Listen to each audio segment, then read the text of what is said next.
Hey all, welcome to another episode of Drama Diving. Actually, this is episode 40, which I'm pretty stoked about. We've been doing this for just over a year now, and we've got 40 episodes. We're going to be joined with Ed from South Jersey Scuba and Amanda from Scuba John's. I affectionately call it Scuba Amanda's because that's who really runs that operation down there, and we all know it. So we are going to be discussing basically getting varied dive sites for you training wise, for practice, for what instructors should use. Feel free to go ahead and throw your comments up into the comment area. There we go. Bill Bigelow with the big congrats. Thank you, coming in from the YouTube side of things. I did post up the YouTube link. I believe it's saying it's having trouble, but I posted up the YouTube link. And our actual YouTube channel has got its own name. We don't have to use the fancy, all the bunch of letters and things like that. Tom, we put up a couple different things. You might not have got a notification for that, but we put it up a couple of times before just now. So maybe you just didn't see it. I'll call you personally next time and make sure you get them, Tom. So that's what we'll go ahead and do. But without much more delay, we are going to bring in Ed and Amanda. So I'm going to bring Ed into the stream here. I'm going to bring Amanda into the stream here. Hello. How you guys doing? What's up? Not doing much, good. Man. I love the shirt, Amanda. I love the helium. I love it. Right? It's great. Yes, exactly. Very nice. Oh, Ed, you brought up a very good point. I need to get my whiskey. So while we are doing that, we are discussing getting a varied experiences for training and for personal training. We'll start with personal training and then go on to like you guys teaching from there. So Ed, what's your philosophy on mixing up dive sites? I mean, it's got to be one of the best things you can do, just in general for your personal training, your personal growth as a diver. I mean, you can go from some easier diving where you can see stuff, and then everything kind of goes out the window when you can't. And getting more used to that aspect of like I can still function in low visibility just as good as I can, in really good visibility, can really kind of amplify your confidence and your skill set. So it is a highly sought after aspect for any diver or any professional that's kind of aspiring to it as well. Nice. So before I run over to Amanda, what dive sites are you using actively that you are practicing on different things?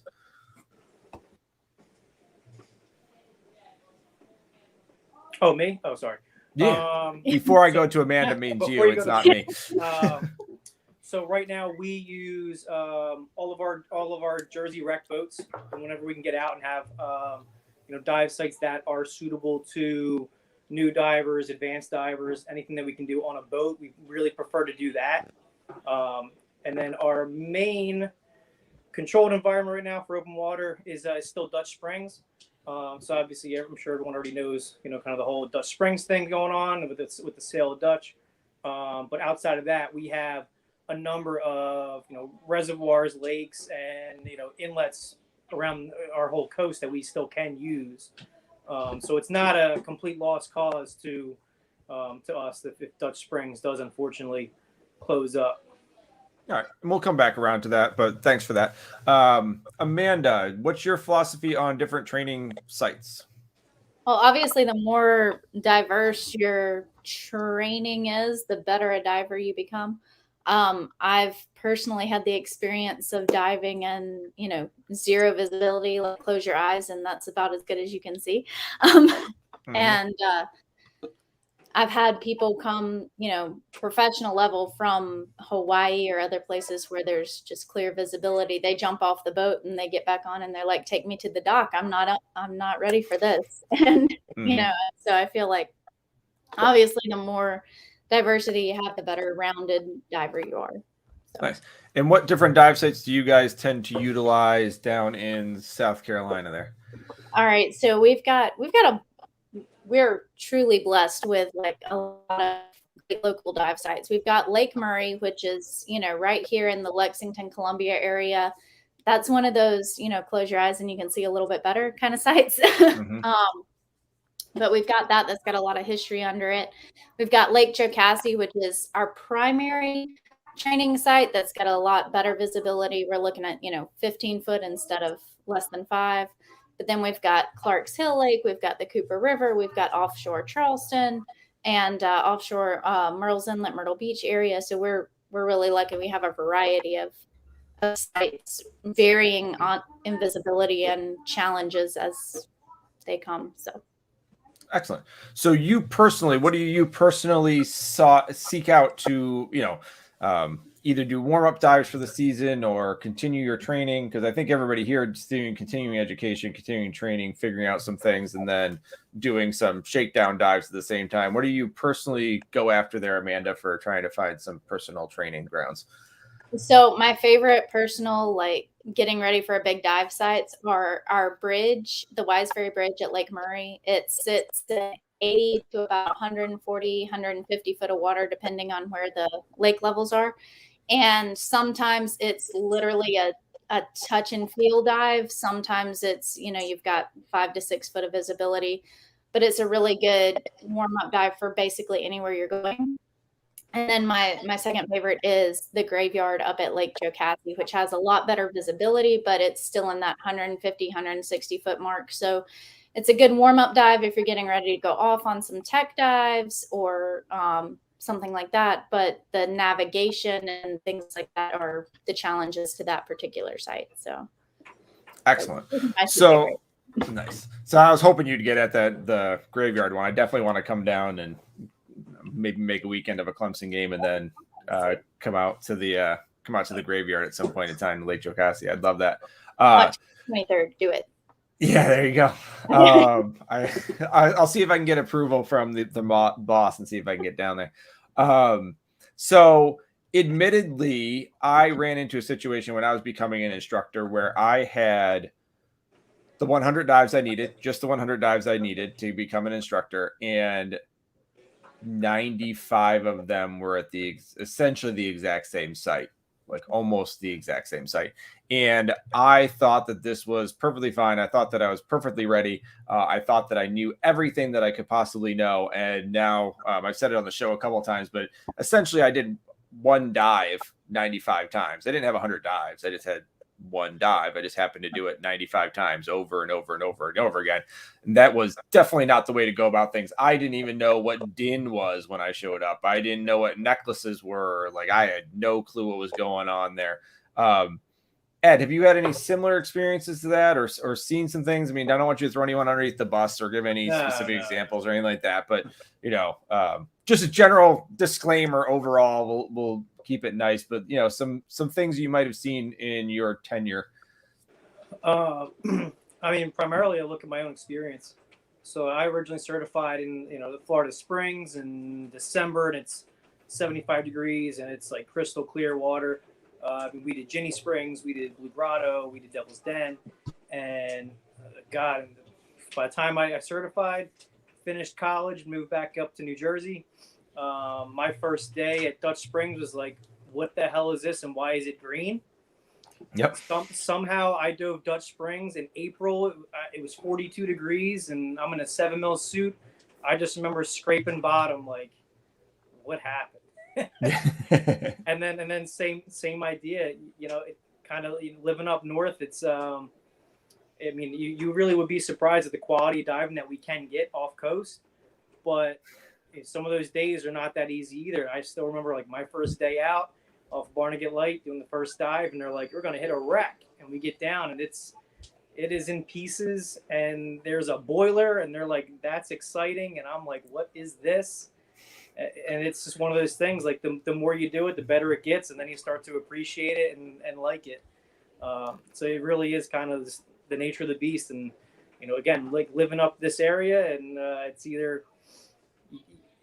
I mean, obviously, you can dive anywhere you want in the world, but if you're not in the budget to travel and you need to get wet, you kind of pick and choose where you're going to go, and so we got to make the best of it. Yep, absolutely. Really it is worth it. Yeah, and do some practice dives and figure out exactly what you're getting yourself into. So, Amanda, have you had any similar experiences to like myself of being unprepared and thinking you were completely prepared, or in that route, or were you blessed? Again, I'm gonna go with I was blessed. I was lucky. My original training dives were in Lake Jocassee and Lake Murray, which is where I now do open water. So I feel like that was a good experience for me. I didn't go to the springs until I had been certified for 3 or 4 years. So I was like, clear water, what is this? Yeah, I can see things. But yeah, so I feel like getting certified in that lower visibility definitely helped me. And at the same time, I feel like I know that I had a good experience getting certified originally and working up to the professional level. I dove for 10 years before I became an instructor and had well over the minimum 100 dives. So I had a lot of different dive sites before I ever even thought about becoming an instructor. So I feel like I was lucky in that aspect of things. I didn't feel like I had one dive 95 times, but I have seen that a lot, Yes. Yeah. And that's around and it is what it is, but it was nice that you had all that experience before you went ahead and did that. One of the things that Ed might experience, and I'm not sure if you experience it too, Amanda, especially with some of the offshore stuff, of people being like, well, if you can dive here, you can dive anywhere. Well, yes and no. There's differences in that. Like, yeah, I've got zero viz, really thick gloves on, and it's probably a little bit easier for me to transition to clear water. But at the same time, clear water, that thing that it looks like it's right next to me is 60, 70 feet away, and people are making mistakes in that route, or there's upwellings and downwellings and all sorts of different things in the tropics. I really dislike that terminology of, hey, if you dive here, you can dive anywhere. And that's what, I mean, it made me super duper cocky and got me into some interesting situations that I got probably lucky to get out of. And because I thought if I can just dive off of North Carolina, I'm good. I could just, I've got 10 dives. I can dive off of North Carolina. I've got 15 dives. I can do some deep stuff in Aruba or whatever. And that got me into some trouble. Ed, what's your thoughts on if you can dive, especially if you can dive in Dirty Jersey, you can dive anywhere? I mean, it's definitely one of our favorite quotes. Yeah. It's on the back of the hoodie I'm wearing now. Yeah. But, yeah, I mean, we kind of believe that, but you're not wrong. It can definitely prepare you for some of the tougher situations, but it doesn't mean that anybody that dives better conditions than us is any worse off than we are. I mean, like you said, but we just got back from Costa Rica 2 weeks ago, and I mean, we're diving there with some heavy current and surge, and some of the visibility we had was like worse than I've had off of Jersey. Yeah. And we don't usually have that kind of current and surge like we had down there. I mean, we had the last couple of dives we had was like 2-3 foot of visibility. And we're like, what's happening? Mm-hmm. I think it did help that the group that we had with us was, a really good group of competent, Northeast divers that have some of that Jersey boat experience, and they have some of that varying experience already. But again, it's not to say that we're better than anybody else, because you can find tough conditions anywhere you go, even if it is 85 degrees. It doesn't matter. Yeah, I think your direct quote was that some of the diving we did here is harder than some of the stuff we've ever done in New Jersey. So yeah, when we were talking about it, it's something very different. And in all fairness, if you can catch a lobster in New Jersey, you can definitely catch a lobster anywhere, because they have these they don't even have claws. I don't know. The lobsters in Jersey move really slowly. Touche. really slowly. Touche. The bigger they are, the slower they are. That's true. Yeah, and the more they want to fight you. I don't know. Yeah, they like to go after you in New Jersey. The other ones are quicker, I guess. Yeah, you're right. I guess I fell into my own trap there. So, Amanda, the terminology, if you can dive here, you can dive anywhere. What's your thoughts on that one? We've used that one a lot. I'm guilty of using it myself. But I feel the same way you do, because there are different challenges everywhere you go. I would say the majority of my diving obviously is going to be in my local lake, which is 10 minutes from the house, and that's Lake Murray. Visibility on a good day, 5 or 6 foot. But I went and prepared for my cave class in this lake, and then I go down to cave country and I literally can see nonstop. And so because of my muscle memory and everything else, I'm hugging the bottom and everything else, and it just messed up. It messed up my cave class, and my instructor was like, "Do you just need to not be able to see?" And I was like, "Yeah, I don't know." But like, it was an adjustment period to being able to like, oh, I can actually stay 10, 15 foot off the bottom and still see the bottom, and it's okay. We're here, like I said, in Lake Murray or even Lake Jocassee, 5, 6 foot, you're used to hugging the bottom and things like that. And so I feel like there's different challenges no matter where you go. You can find the challenges for sure. Yeah, definitely. So we're gonna have different answers on in slightly different ways on this one, but I think the idea is the same. So coming into the season, well, let's put it this way. Ed, what's your deepest dive? Not to like compare numbers by any means, but like, what's your deepest dive, just so I can give you a reference point for the question? 130. 130. All right. So Ed, do you just immediately April, May just kind of dropped 130 right off the bat? Nah, not the preferred method to get into the season with. No. Because I know you're coming from more of the recreational standpoint, and Amanda and I are coming kind of from more the technical standpoint. And Amanda, I'm assuming that you don't just go ahead and do. I mean, I just saw you on the U-boat. I assume that you aren't like, oh yeah, like April's like a great time frame. It was like, that's our first dives of the year. Let's just go ahead and do the U-boat. Like, is that a thing? I don't know, Jason. I never stopped diving. What do you do during the winter? Well, when it gets hard, we take the chainsaws out and we cut holes in the ice. So I don't. It's just a different type of diving because the water's hard. Yeah, I do build up dives before any big dives like that for sure. Yeah, I get what you're getting at. Yes. Well, yeah. That's the starting point of your season depends on what you think your starting point of your season is. Yeah. So yeah, we do some build up type stuff and things like that. Especially since the good point. I do most of my build up stuff with Dana from Hunts, and he wanted to say hello to everybody because he's here and hanging out. So good old Dana. So build up dives, basically trying to figure out getting some varied experience, getting back into the thing, shaking off some of, maybe the equipment stuff. Maybe we had a change of equipment. We got a nice holiday gift of some sort in some way, shape, or form. That we got a heated vest or something we need to figure out, and things of that nature. A new camera lens for Amanda, perhaps, that we need to figure out, like how we balance things. Did you get one? I did. Excellent. So very nice. I know the hot topic is Dutch, but we'll kind of give a rundown. Generally, Dutch Springs looks to be closing in the next year or two, which causes a lot of ripple effects for a lot of people's training and things like that. Dutch tends to be like a larger quarry, so we have a lot of different areas where you could go within the same quarry, but it's still the same general conditions throughout the year and stuff like that. So my question is have you seen people that have any quarry, any dive site? Have you seen people that have done all of their training exclusively in one single location? And what is your thought on that, Ed? Like everything, essentially.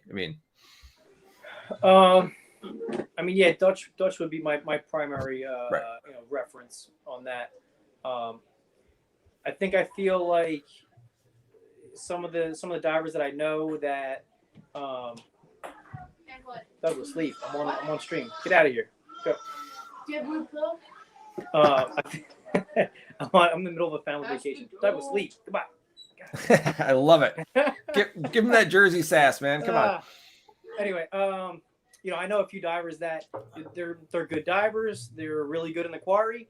I think sometimes if they're like exclusively diving that site, I feel like they sometimes kind of psych themselves out, and where like they're not like they can take the next step, they can do something else, but they get so used to and so comfortable in one location that a lot of times we find them like not getting any salt on their gear, and it's just all one location, and that's fine if that's what they want to do. It's what we want to do.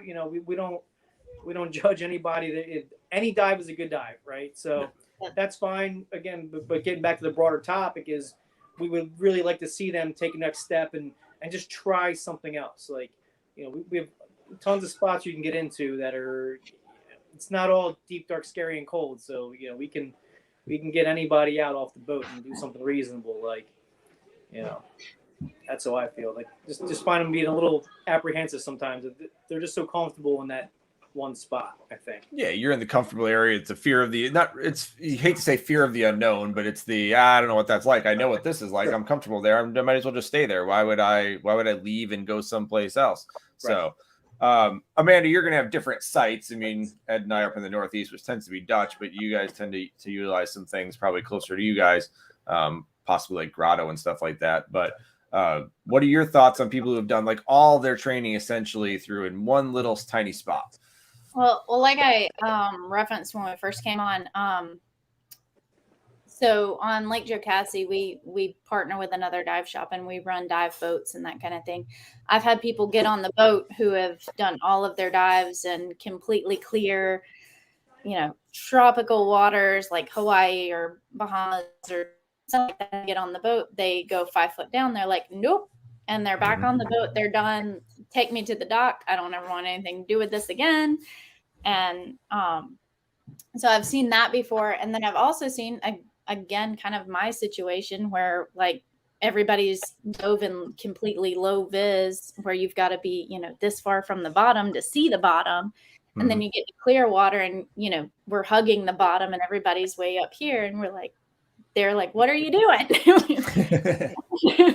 Why are you way down there? And so again, I feel like where you train has a lot to do with how you dive. And if you don't vary those circumstances, you're not necessarily a well-rounded diver, no matter how good you are in your backyard, so to speak. You may not be a diver if you went, somewhere else that had completely different conditions.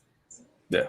And a lot of times you don't realize what those different conditions are. Yeah. And I mean, I mentioned like Dana Hunt, who's up in the St. Lawrence River, and a couple of the Jersey guys came, and we keep hearing Jersey's so crazy because we're fairly close. Like, oh, Jersey's this crazy diving. And then some of the Jersey guys come up and go, oh my God, what is that river? Like that current is going to rip my arm off. And you're like, what are you talking about? Like that was like a regular dive. Like that wasn't, the dams weren't open. Like what are you talking about?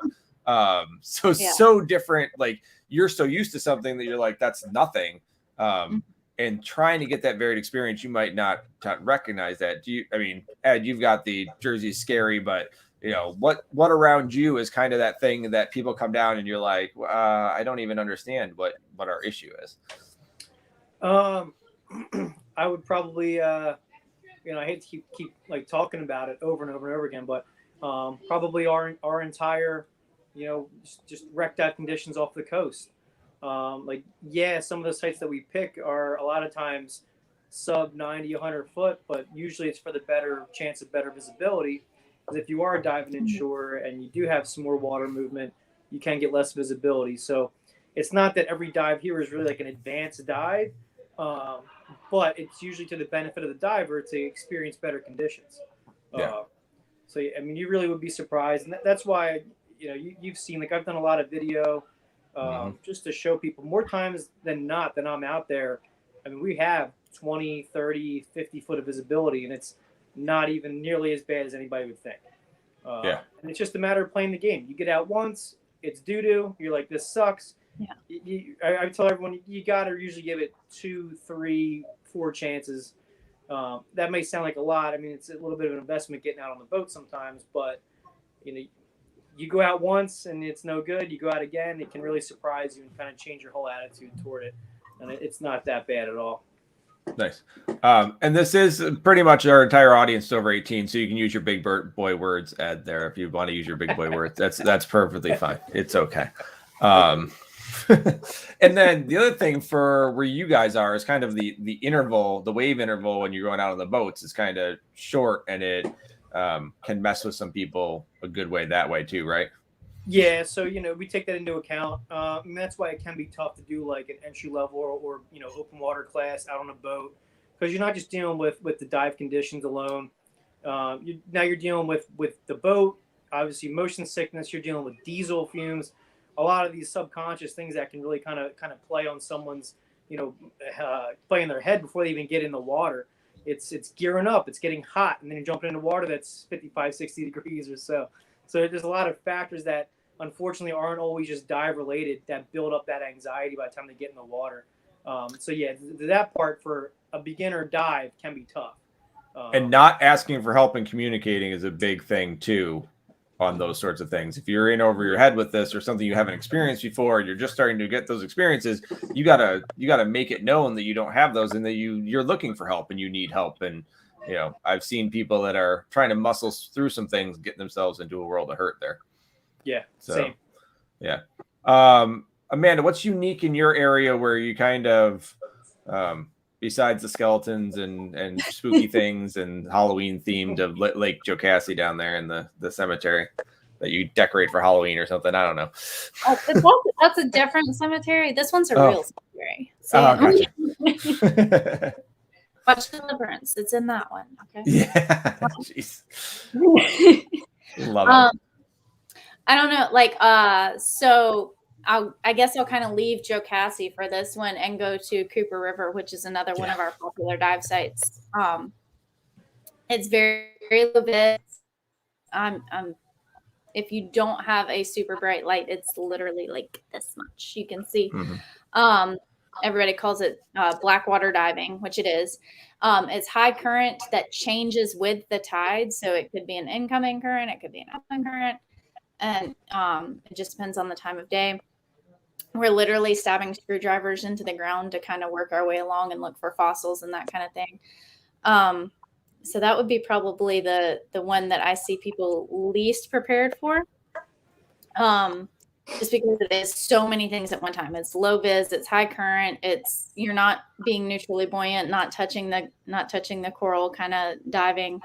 It's very full contact sport. Mm-hmm. That's the one I see people freak out on the most, I guess. Fun fact for Jersey diving, when we were training for the U869, we went and dove the Cooper to get some current and some low vis. We went and dove Murray to get low vis and depth. Like we varied our locations so that we would match all of those conditions that we had been told would exist. And then we got there and it was like freaking picture perfect. So I don't yeah, well, it was. I appreciate it, but get there, it's like 70 foot of vis. We're like, whoa, this is awesome. Yeah. But, it was, and that's like you targeted stuff, right? That's part of the thing we were trying to get at and getting around to is you pick certain things and you're like, we're going to do X, Y, and Z because we're going to experience X, Y, and Z. Exactly. So, yeah. So that's huge. And that's one of the conversations we're having with this whole thing of, hey, when you're trying to get somewhere and do something, let's go ahead and try to hit these parts so that we can prepare for this. Like I try to make sure that I bring people up to the St. Lawrence before I take them to New Jersey. So, like Brock threw up here, an advanced dive in the St. Lawrence is completely different than an advanced dive in the Caribbean, which it absolutely is for lots of different reasons in different ways and things like that. Amanda, you left out one massive thing, and I just remembered it because somebody typed in Cooper into the chat. Why would you dive the Cooper River? There might not be people on here that understand why you in the world you have screwdrivers and you're crawling around on Cooper River. Is it just like on Sunday you decided that you needed to bring a screwdriver and go to Blackwater, or is there something in the Cooper River that makes you want to go there?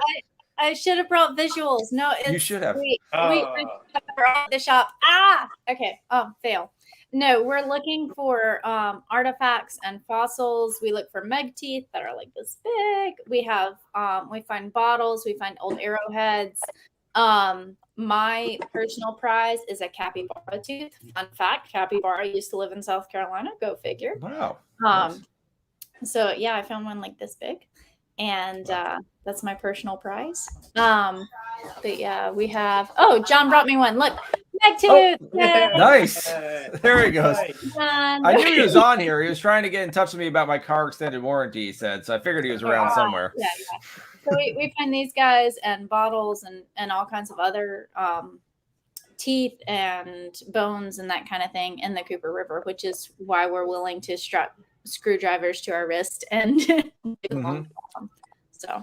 So are there any warm-up dives you do for Cooper River to make sure you're prepared for Cooper River? Because some people might listen here and be like, oh my God, I'm going to go find a meg tooth because I want a meg tooth. And then so for warm-up for Cooper River, we go to Lake Murray for low vis, and we go to Lake Kiwi to what we call the hot hole, where they use the water to cool the turbines at the power plant, and it shoots it out and it has a fairly strong current. So we use that for the current training. So it's warm, fast current water? Yes. Okay. We use it during the winter. Oh, and this is my mastodon tooth. John keeps bringing me things. That's okay. John can bring you as much as you want. You are on a little delay. Oh, mastodon tooth. Nice. Yes. I love it. John's just going to keep bringing random crap in from here on out. Is what you've started now. As he brings it in. Yep. That works. Excellent. All right. So, Ed, I don't think I asked you this, when you are getting ready to do some of the deeper wrecks out there, as you're bringing people out, are there specific wrecks that you kind of go to that are kind of your key off ones? Because I've got ones when I go to New Jersey, when I'm prepping people for New Jersey, I'm like, I want to see you on this wreck and this wreck before I really want to take you. Normally we do it as a wreck class, but sure. Nice. Amanda's got bottles. Yeah, she's got bottles. Yeah. Usually, if we're using the Gypsy, we like to use the Pinta. The Pinta is a nice piece. It kind of lays on its side. 85 feet to the sand, 65 feet to the top of it. Pretty easy to navigate, but it's kind of you kind of get a mix between a piece that's more intact, and then you also get a whole debris field to kind of work on running a reel and proper line running and all that good stuff too. So that's one that we really like to put people on early. Kind of do shakedown early in the season. If we get some Cape May boats going, there's some on the Cape May Reef that's like 65 feet to the sand. The Red Oak is one that would be like a perfect entry-level dive. You can hit that thing at like 45 feet right to the deck. It's upright, intact. You really can't get lost on that. And 65 feet to the sand. But like I said before, the visibility that shallow can start getting a little bit tougher. But again, that's kind of on the radar if we do some stuff out of Cape May. But again, central to northern Jersey, we like the Pinta. Tolton's like 95 feet, but there's less relief. So we do like to get something that's a little bit shallower on the relief spectrum, and then kind of work them up to the Stolt or the Algol, just because you have such a big profile that you can get on. Yeah, and that's what for the non-wreck divers, relief means basically the height of the wreck, so that you can hit multiple levels and kind of be protected from some things and stuff like that. So it's how far it comes off the sand. Did you freeze there, Ed? Looks like he froze. Oh, Ed froze. So we do a lot of, we try to we go to the St. Lawrence River, we get a lot of current, and we try to hit up some of the wrecks that are a little bit bigger wrecks that are up there. In preparation for New Jersey, or in preparation for doing like the Jodrey up here, which is a bigger dive if someone's trimix or stuff like that. So there's lots of options for training if you're looking around that aren't just these quarries and things like that. And then on top of it, you can visit different quarries, which are very, very different in that aspect. Amanda, do you go up to Dutch or anything like that at all? I have never been to Dutch. I've been up to a couple quarries in North Carolina and Tennessee. Most of my stuff when I travel, I'm going south. So I'm hitting the Springs. I'm hitting out in the Gulf, like off of Panama and that kind of thing. Or then I'm going all the way down to Palm Beach area and going off of Pompano, that kind of thing, and hitting some of those deeper wrecks. Gotcha. But honestly, for us, I mean, for me to go to, say, Cave Country in northern Florida, that's a 5-hour trip. That's not doable in a weekend. You know what I'm saying? You can leave after work on Friday, be down there at a decent hour, go to sleep, dive all day Saturday, Sunday morning, and still be home in time to unpack and wash everything and get up and go to work on Monday. So, again, kind of lucky in the location and everything like that. It's the same distance for us to go like off Meg Ledge off of North Carolina's coast and go hit those Outer Banker ledges and some of those wrecks up there as well. So Nice. most of my stuff's been in that southeastern area. I love it. But Yeah. Do you instill certain requirements for people who are coming through for a dive master or instructor with you guys? Like, do you guys have specific dives you like seeing people do before they're going to go ahead and do this? Or is it just kind of a feeling and a general overall experience? So our dive master instructor program, we don't do minimums. If you have the minimum number of dives, that's great. But we'd love to see you come and dive with us a few times to see where you're really at. And that's kind of really how it is for us, is we bring professionals in and that kind of thing. It's not an at the table kind of interview. I mean, we do that, but then we also want to see you in the water and see what your skill level really is before we get you in the water with students or with clients at all. I mean, I guess that's where we're at. There's not necessarily a certain dive, but we just want to see where your skill level is. Gotcha. With all diving in general. Yeah. All right. So Cody brings up a good point. Why was Silent Bob frozen on the screen? Ed has left us, but his better half, Kevin, has joined us from South Jersey Scuba. I was only trying to take one of you guys out at a time, but Kevin has decided to, as he normally does, take over where Ed has fallen short, despite the fact that Kevin's shorter. Are you shorter, Kevin, or is Ed shorter? I think Ed's shorter. Ed's shorter. Well, we're going to go with that because he left us. He's definitely shorter now. I mean, even if it was, oh my God. Oh, Lord, he's going to defend himself. Ed's back. Jeez. Look at that. We called in Kevin because you couldn't handle it. Ooh. Were you intimidated, Ed? Yeah. He was going to look for some more headphones. All right, Kevin, you've been listening. I'm going to give you the podium for a minute and go ahead and give us your thought process on things, what you've been listening to, and maybe give us some feedback because you didn't chat in very many times. So go ahead. Floor is yours. Yeah, fair enough. You know what? I think a lot of it does come down to experience. Does matter. Vary it up. Challenge yourself a little bit. A lot of it comes down to be prepared for whatever gets thrown your way. A lot of the people that do really well here in Jersey, you tend to see that as their background. I've dove South Carolina, so I know that some of the Jersey people go down there and are like, you guys are insane. This is crazy, especially the Cooper. Thank you, Ed, for throwing me on that trip. Yeah, that was all Kevin. Once I read about gators and rolling trees, I gave Kevin that trip. What's wrong with gators? Actually, I think it was Leanne pretty much banned you from the trip, wasn't it? I think. What? I think Ed got banned because of Leanne. Yeah, it's because I told her about the trees and the gators. So that was that. Yeah. Is that her looking at you glaringly to make sure that you don't go on another trip like that? Ooh. Yes, she needs to. Y'all can come back down. I'll hold your hand. It's fine. Oh, I love it. Ed. I actually enjoyed it. Actually, I really did enjoy it a lot. But again, it comes down to, be prepared for the challenges and realize that not all diving is going to be plain Jane vanilla. Some of my most memorable dives have been like the crazy stuff. Like you look back at it and you're like, man, this is on a 1 to 10 of insanity or craziness. This is probably an 8 or 9 or hopefully not that exceeds like an 11 or 12. Yeah. Sometimes. But you're going and preparing for that, right? Like it's doing stuff that you're getting ready for and it's memorable, but you've done workup dives to get ready for those things. Correct. And Right, it also yeah. shows you where you might be a little bit short. And therefore, hey, you know what? Maybe I'll go down, or maybe I'll go up to visit Jason and go get some better training, or go down, visit Sam in South Carolina, go diving with her, or, Florida, California, and just travel and just enjoy it. Yeah. Yep. Absolutely.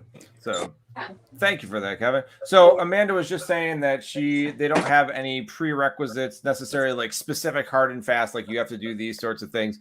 And I know you guys are just kind of kicking up your real true instructor training programs down at South Jersey Scuba, but have you guys already established kind of some dives you like to see people do? Even if it's not official, where you're like, hey, let's go do this to make sure you're capable type of thing. Is there any dives like that? We'll go Ed just in case we lose him again. Yeah, I'm up in the Poconos here, and the remnants of Ida is going through. So I gotcha. family is panicking with getting candles and flashlights. I mean, as far as like specifics, we haven't really established anything concrete, like specifically you need to do this. As far as like for like a DMC program or an instructor program, we want to see them do a couple classes at Dutch. We would really like to see them get on the Jersey boat and experience it, because I mean, me and Kevin can't be on every single boat, and if they're going to be an active pro, they can get a lot more benefits by being competent and good on the boats too. And then we kind of look at the like the specialty background. If they did deep diver and wreck diver, and if they're doing dry suit, we kind of take those things into consideration too. But I mean, we don't, unless Kevin may think otherwise. Lee, they can still see you. It's okay. But unless Kevin thinks a little bit otherwise, we don't really have anything specific that's like you need to do this dive and do it well. But we do like to see that varied background. It's going to really make a difference in the training going forward. It's funny to just outright put, oh, I need to see X, Y, and Z, because a lot of the prerequisites, if they're going for a class, the prerequisites doesn't tell you, hey, you need to have varied diving environments. A lot of them just say, hey, you need to have X number of dives. Mm-hmm. Well, so the SDI standards do have SDI has the varied ones. Not every organization does, but SDIs, I know for a fact. I mean, there might be other organizations too. I get it, but stating it from there, it specifically says have in a varied number of conditions. But do they specify specialty selection or anything that they recommended, or it just says varied environments? Varied environments, yeah. Depending on like specifically what you're saying and looking for, but yeah, like you go to the standards and look at them. But like we always say, just be assured what you're putting out there. But the idea is varied experience. Yeah, there might be something specific that says, well, there are certain classes that say specific things you need to have X, Y, and Z, but the general one is varied experience, and that's essentially what I'm getting at. You guys, everyone's answer was, well, nothing specific, but like I need to see a lot of different things. Well, what's a lot of different things? Well, it's just a lot of different things. Like I'm looking for some things. I can't really tell you what those things are, but there's different things that I'm looking for, and it's comfort. What you're looking for is comfort in varied environments, and the way to do that is to put people in varied environments, and then go, yeah, I'm comfortable with you handled that well. Is there one specific one? Like, no. There's some fun ones that I like to see people work on. Definitely. Like I like taking someone to the Vickery, taking him to the bow and letting him get blown down to the stern. Like that's always fun and seeing how they deal with that. Like that's always a good one. And there's certain things that you like to show people and see, and not put them in danger by any means, but see how they handle things in a controlled environment, a way to fail safely, if you will. And you want to see that sort of thing. And I think that's what everybody kind of said. Without putting words in your mouths and kind of summarizing what you guys said was, hey, I want to see varied experience. I want to see these different areas. I don't have anything specific, but there is a condition that I would like to see, essentially, low visibility, high current, hot, fast water, things like that. So yes. Yeah. Yes, Stuart. Stuart knows the Vickery. Yes, Stuart, the Hey, Vickery. Stuart! Yeah. Oh, you've got a whole fan club on here, Amanda. So you better go back through because people are saying all sorts of South Carolina language in there. I don't know. John might be able to translate for me. So You went to Clemson. You should know this. yeah, I do. And here is the situation: is that when Clemson wins on Saturday, Joseph Glenn has to change his profile picture to beat Georgia with the Clemson logo for a week. So so on Saturday night, he'll be changing his thing there. I like this. Unfortunately, Jason, I'm teaching at USC this year. So when the USC Clemson game comes up, we're gonna have to come up with something. Mm-hmm. We will come up with something. And that's right, Jess. Go Tigers. All right. So back on track because I got completely off track. Clemson stuff and the South Carolina stuff came through. Varied experience. We want to see these different things. We don't have a way to specifically, we could say do this dive, and this dive. But as Amanda said, she prepared for this U-boat dive and it was ungodly clear. There was hardly any current and it was... I'm pretty sure everybody lied to me about New Jersey diving, but it's okay. Yeah. I've built this dive up for 15 years and I got here and I was like, oh, yep, probably the easiest dive I've done in New Jersey, just deeper and longer. But I'm sure it could be ripping. I'm sure it could be different. I have friends that have done the Doria that have gone out and were like, this is unbelievably easy, and other ones that it was ungodly hard. So varied experience thing comes through there. Stuart says the Jersey guys talk big, so just so you guys know. But we don't. We're trying not to. It's the whole. Y'all come on down here. No. Ooh. Kevin can go back to the Cooper. I'm good. All right. Next time I do is jump out of a plane into the Cooper. I told you I would hold your hand. I don't understand. You want to do that? Listen, I asked Kevin how it was, and he said it was tough. And I'm like, and when he says that, that's real. All right. So, Mike Healy, did y'all cover the benefits that come from doing the same dive 400 times? So there is a benefit from doing that. There is a benefit from consistency. There absolutely 100% is that consistency, that benefit from consistent dive over and over and over again and perfecting the art. But when we come to try and process that out of that, there are some challenges that come from only doing that single dive. Amanda, do you have anything to, or I'm sure you do, what's your input on that? I feel like consistency obviously is a good thing to a certain extent, particularly when you are the instructor. So there's a particular dive set that we use at Lake Jocassee very often. We use it not only for open water divers, but we also use it for tech divers, and it's where we do all of our skill-based dives. Just for reference, like a few weeks ago, I was teaching advanced nitrox and deco procedures. And I personally had a almost failure. And so my inflator hose started leaking and I was like, okay, it's time to end the dive. Well, because I have dove here so many times and I know the dive site, we were nowhere near any lines or any landmarks or anything, but I knew, I need to turn to the right to get to the upline. So I just turned to the right and we ended the dive. Like nobody was, messed up by it or anything like that.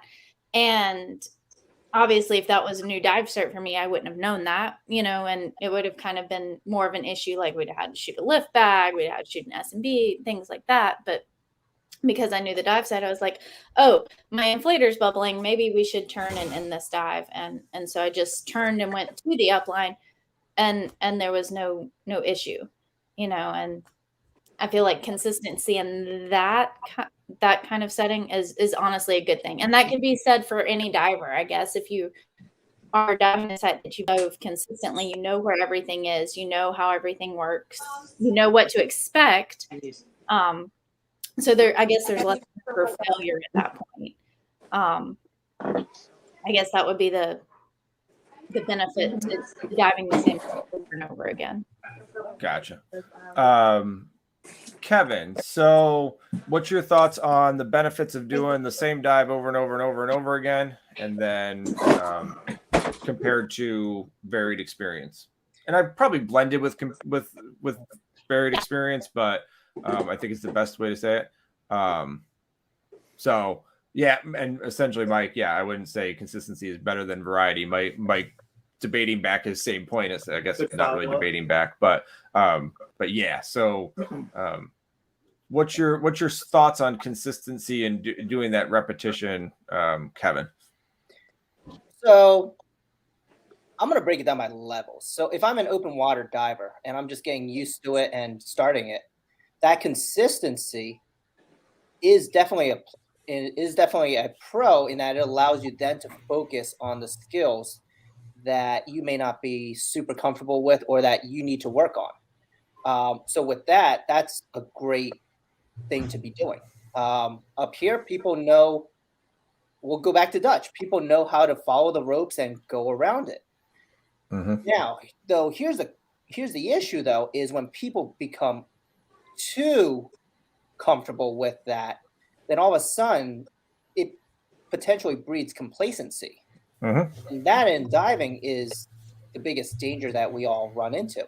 As you mentioned, early season, do you want to just jump square into like literally potentially a 200-foot dive or 300-foot dive without checking your stuff and doing that? It's very similar situations. Now, knowing a dive site as a dive professional is definitely a game changer. As Sam mentioned, it changes all the odds into your favor. So if you truly know a dive site really, really, really well, that allows you to handle the emergency situations. That allows you to just, instead of task managing, task loading, it allows you to really just focus on the problem and know everything else. It will fall where it needs to fall. Absolutely. Ed, do you have anything you want to add in on that one? Yeah, I mean, like for us, like again, we're just going to keep using Dutch. For our open water, we have, generally like a set dive schedule that we're doing almost every single class. So, I mean, that's good for our pros, and we keep it reasonable for the divers to get used to the quarry before we just go and let them go fall off the platforms. Like, so we have a very kind of structured setup for the 4 dives that we want to do, and then of course there's whatever else can happen on those dives as well. But yeah, I mean, it can always change. And then again, same thing off the coast. My first day on the Stolt, it was pitch black, so I could not appreciate what I was even diving on. And then the next couple times, it's a whole different experience when you can see it, you can dive it, and you can really appreciate what you're on. So yeah, I mean, having repetition makes you way more comfortable too, whether it is that controlled quarry environment or a wreck. The more times you dive it, the more confident you are, the more easy it is to navigate. And but like Kevin said too, you can't get complacent because things are always changing, the conditions are always changing, and the site can always change. The last thing we need to do is be getting stuck inside something if you're not supposed to be there. So. Yeah, and that brings up a lot of good points of, all right, you've got consistency. You did the same dive, you did the algal 20 times, but you might have tied into a different spot. The conditions might be different, so you did the same dive site 20 times, but it was different dive, completely different dive. So some of this stuff starts to lose its purchase because dive sites are variable. When you've got these super controlled conditions for initial training, that's good. But as you try to train someone to utilize their stuff outside of that environment and say, hey, you're going to do rec, and I taught you how to do rec on this very, very controlled environment, and that you didn't get any of the natural elements, and you say, oh, you're a certified amazing rec diver, and then you send them out and they go to do, everybody in the chat's talking about the Jodry versus, I mean, that's more of an advanced dive, but they're chatting about Jodry versus the 869 in the chat. Like, going out, do that, so different. Like, I don't even care if the wreck is the same depth in a controlled environment. The Jodry is very, very different on that. The U-boat would be very, very different. U-352 or would be different. Like, all these different wrecks are different each day, so it might not, training in that controlled environment for those classes can be beneficial, but at the same time it can be detrimental. I like to do build-up stuff of, we're going to train on these controlled sites. All right, I feel comfortable that you're not going to do anything stupid. Now I'd like to show you a real dive site. Let's see how this goes. And that's kind of how I do it there.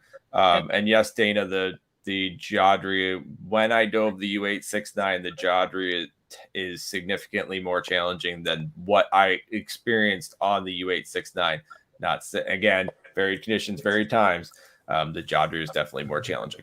So. Well, and we see that too. Like you can do controlled environment and you can practice, popping lift bags and SMBs, but it's not the same game if we're off on an active wreck site that has 16 divers and half of them are hanging and we're really can't pop a lift bag to the surface like that. So it's training to make the adjustments too. And if you lose a lift bag in the quarry, you don't have to call the U.S. Coast Guard and let them know that there is a DSMB floating down the river with your name on it. I don't know if that's ever happened to anyone before. I did not shoot that lift bag. But it had your name on it. I know. It was a really good Hold one. on, y'all don't take them down when you get to the surface. Y'all don't go get them. Just go chase it. Yeah. No, it was we saw it. We went by it. We saw it at one point in time. There's no way of getting it. It was gone. We had to call the Coast Guard, let them know there was not a diver hanging in the middle of the river. Awesome. Yeah, that's fun. I think it ended up at the Jodrell. I don't think anyone ever picked it up. They ever call you, Kevin?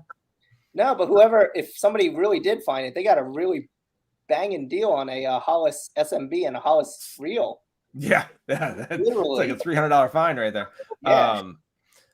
And that brings up on DSMBs, put your name, big letters, and write your phone number. So if anybody finds it, they can call you and make sure that you're actually out of the water. Please do that. If you don't already do that, I would please put your phone number and your name in big letters on it so that no one starts looking for you in that sort of situation. We are actually coming and wrapping around to the end of the hour, and I try to keep it at an hour. I always say it's going to be 30 to 40 minutes, and just in case we go 30 to 40 minutes, and I'm lucky to only get to an hour. So this seems like a good transitional point to try and hit the hour mark. So any closing remarks there, Miss Amanda, before I say my goodbyes? The more dives you do, the better you'll be. And the Nice. more dive sites you do, the more well-rounded there. That wasn't a Southern lazy tongue there. The more well-rounded diver you'll be. I don't know. I do everything from, low vis, deep stuff, all the way to going to Florida and doing, deep diving current stuff in warm water. But I try to make sure that no matter where I go, I'm prepared for what I'm doing. Not like some of the guys who are on the U869 with us who had the Florida buoy clips. I don't know if you heard Dan fussing about those. Yeah, I heard all about it, and I saw it, and I decided to not make any commentary about it, but they looked funny. So make sure that not only you, but your gear is ready for the dives you're going to be doing. What Amanda's referring to is they have these little warm water clips that you can get easily with your hands, and they're not the big honkers that we normally use, and they were big, thick gloves and then little tiny clips and don't work so well. So, Kevin, closing thoughts, even though you're only here half the time or less. Got replaced so quick. Yeah, I'm in and out. Yeah. So, you know what? Honestly, as having been diving for 20 plus years now, have fun with this. Definitely, you're not, every dive isn't going to be the same. Always find something new and different. Half of what makes Jersey fun is not knowing what you're going to get down there. So pretty much you train for literally as much as you can for everything. Other thing I will say this is find a good dive pro to link up with that you really enjoy, and a dive shop that will support you. So I'm not listening to you anymore. There's a baby. I know. You're done. You've been. Ed got upset that you took his thunder, and he was like, "Watch this, Kevin. Your closing thoughts. I'm going to bring a baby over, and everyone's going to stop listening to Kevin." I'm getting her fitted for a dry suit next week. Yeah, I love it. Very nice. She looks much better than she did in the picture you posted. Yeah, that was me you were looking at. No, it was the Kevin picture. You put Kevin's face on her. Classic. By the way, I make an ugly baby. You do. I do. Just not saying. just a baby. You do. Not just a baby, Kev. Is it my turn? It is your turn. I mean, I would say that like varied environments and everything. Yeah, I mean, look at it as a challenge to better your diving, but I wouldn't look at it as like a negative. Again, we see it all the time up here. we only have so many options. If you want to be an active diver, yeah, you kind of got to take the good and the bad, or that's okay. If you just want to go on vacation too, that's fine. But if you're telling us that there's nowhere to dive and I can't get in the water, we don't like that excuse up in South Jersey Scuba. So, we will put you in the water. You may not always like it, but we can get you in the water. That's okay. I love it. What? It's, Yeah. it's supposed to be fun. It's always supposed to be It fun. is fun. It is supposed to be fun. John Hahnemann brings up a very good point. I believe you guys are coming up to the St. Lawrence fairly soon, and we all expect soft pretzels from Philly Pretzel Company. So just make sure you have those. My children will be upset if they know that you've come without pretzels. So Fair enough. We can do that. Good. Yeah. That works for me. So lots of chat in the chatter, and all of it's pretty much Facebook with a little bit of YouTube tied in there. I want to thank all of you guys. I'm going to jump out and say thank you to all of our guests on here, or all of our watchers here. And then I'll come back and say goodbye to you guys in a minute. So thank you very much for giving me your time, and I'll see you guys in the green room in a minute. All right. Your baby is so cute. Just want to say Thank you. All right. All right, all. Thank you very, very much for tuning in to another episode of Drama Diving. I'm going to put up again the links for the Patreon. We truly appreciate it. I know we've not been on as much as we would have liked to. It's been a busy season. We're trying to get some things done. We are culminating our getting ready for our Truck Lagoon trip, which we are super excited to do with the Dirty Dozen. And then we just found out tonight that our YouTube has been upgraded to actually have our own Dram of Diving URL. So we've actually hit it to the point where we got that. So that's super exciting for me with doing this. And this has been, like I said, our 40th episode. Super excited to be able to be a part of this and drink whiskey, drink bourbon, and talk diving with all the wonderful people in the industry. And I really want to thank our guests, especially for Kevin, for making up for Ed dropping out on us for a minute. But thank you very much. We'll be trying to put these up on the podcast as fast as we can. And you can find it podcast, YouTube, and Facebook. Thank you. And we will be on again. I think we're going to try and keep it the first week of the month from here on out. So we're not overloaded. Maybe we'll bring it up a little bit more frequently in the winter. But thank you. Have a wonderful night. Don't forget to subscribe. It'll be a little channel over here for YouTube at the end. Thank you, and have a wonderful night.